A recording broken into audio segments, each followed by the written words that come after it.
Selamat malam, perkenalkan nama saya Putri Nova dengan NIM 18622011108 7 ingin mempresentasikan pengaruh elemen Brown Diamond dalam mendeteksi kecurangan laporan keuangan. Pertanyaan yang pertama, apa yang memicu terjadinya penelitian ini? Judul penelitian, pengaruh elemen Brown Diamond dalam mendeteksi kecurangan laporan keuangan. Yang pertama, motivasi atau isu penelitian. Laporan keuangan dapat menjadi suatu instrumen yang sangat penting dalam operasional sebuah entitas karena dapat mencerminkan kondisi finansial entitas tersebut. Lalu yang kedua, research gap. Menurut teori dalam perkembangan menyatakan bahwa masih terdapat faktor tambahan untuk meningkatkan pencegahan dan pendeteksian fraud. Yang ketiga, fenomena. Kritik di sini yaitu tidak ada kritik untuk poin ini. Penulisan sudah cukup menjelaskan motivasi atau isu penelitian, research gap, dan fenomena dengan baik.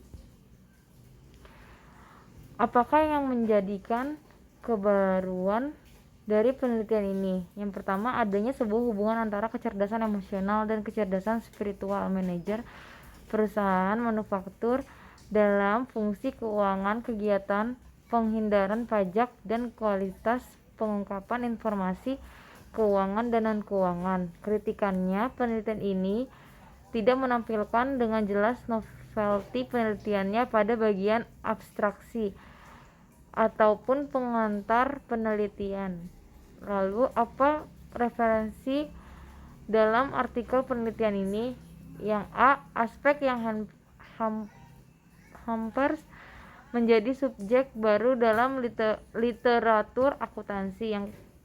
Yang B, kepercayaan yang berlaku adalah bahwa organisasi besar dan perusahaan dijalankan atas dasar rasionalitas. Yang C, teori organisasi mengantarkan perspektif lain dalam memperkenalkan dampak aspek logis dari studi perusahaan. Yang D, dalam bisnis dan terutama dalam akuntansi, sikap negatif terhadap emosi lebih kuat. Lalu kritiknya itu tidak ada kritik untuk poin ini. Penulisan sudah cukup menjelaskan artikel-artikel yang menjadi referensi dalam penelitian ini. Apakah tujuan penelitian ini? Tujuannya untuk mengetahui pengaruh stabilitas keuangan terhadap kecurangan laporan keuangan. Apakah kontribusi dari penelitian? Yang A, dalam studi ini fokus pada menjelaskan hubungan antara pengaruh stabilitas keuangan yang mempengaruhi tekanan eksternal dan target keuangan. Yang B, peran pengaruh stabilitas keuangan yang mempengaruhi tekanan eksternal dan target keuangan. Kritiknya, penelitian ini hanya menjelaskan kontribusi secara general. Seharusnya kontribusi disampaikan secara spesifik lagi dampak penelitian yang terkait hal kualitas pengungkapan dan penelitian terkait hal peningkatan pajak. Apakah ground teori yang digunakan dalam penelitian ini? Yang pertama, teori keagenan. Yang kedua, teori Brown Triangle. Yang ketiga, teori Brown Diamond. Kritik di sini, penelitian hanya menjelaskan dua ground teori yang secara eksplisit, yaitu teori keagenan dan teori Brown Triangle. Sedangkan teori Brown Diamond dijelaskan secara implisit. Seharusnya pemaparan teori Brown Diamond dijelaskan secara eksplisit serta dampak ditarik keterkaitan dengan judul penelitian. Lalu ada gambar kerangka konseptual. Yang pertama, external pressure, lalu ada inventive monitoring, lalu ada financial stability terhadap pressure kecurangan laporan keuangan, lalu ada financial target, lalu di bawahnya ada nature industri proxy opportunity. Apakah hipotesis penelitiannya? Yang pertama, H1, financial stability pengaruh positif terhadap kecurangan laporan keuangan. H2, external pressure berpengaruh positif terhadap kecurangan laporan keuangan. H3, financial target berpengaruh positif terhadap kecurangan laporan keuangan. H4, nature of industry berpengaruh positif terhadap kecurangan laporan keuangan. H5, inefektif monitoring berpengaruh positif terhadap kecurangan laporan keuangan. H6 opini audit berpengaruh positif terhadap kecurangan laporan keuangan. H7 pergantian direksi berpengaruh positif terhadap kecurangan laporan keuangan.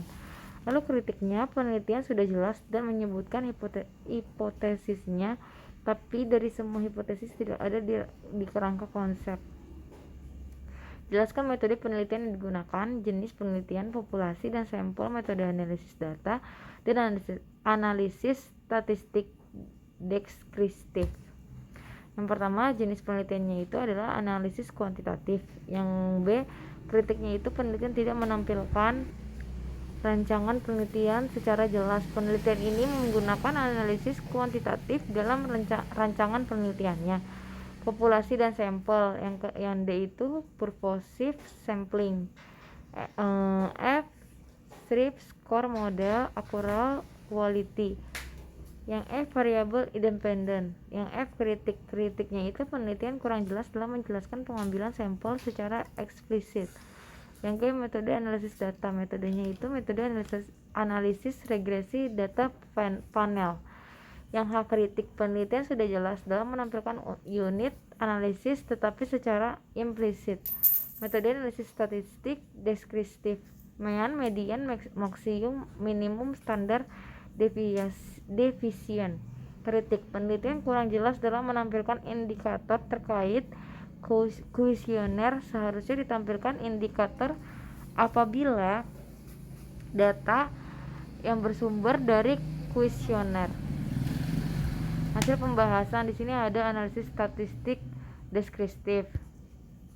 Lalu apakah metode pemilihan model regresi digunakan dalam penelitian ini? Yang pertama uji Chow, lalu yang kedua uji Hausman, lalu yang ketiga uji Lerak multiplier.